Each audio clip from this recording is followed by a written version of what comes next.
সামনে নির্বাচনকে সামনে রেখে বিভিন্ন রাজনৈতিক দল তাদের রাজনৈতিক বক্তব্য এবং নির্বাচনী কৌশল মাঠে ময়দানে এবং আলোচনার টেবিলে তাদের কৌশল অনুযায়ী উপস্থাপন করবে, এটাই স্বাভাবিক।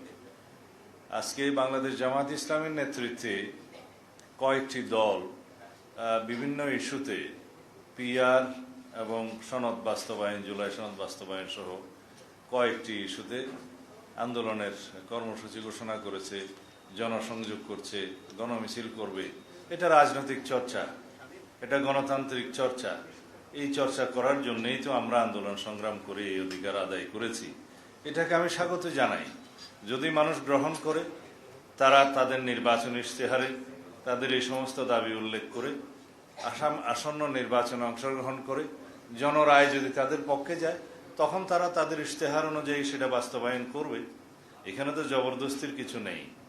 আমরা আমাদের ৩১ দফা বাস্তবায়নের জন্য জনগণের ঘরে ঘরে, আমরা বাংলাদেশের ঘরে ঘরে আমাদের সেই সংস্কার প্রস্তাব প্রেরণ করেছি। আজকে এই ৩১ দফা বাংলাদেশের রাজনৈতিক অঙ্গনে একটি রাজনীতির মহাকাব্যে পরিণত হয়েছে।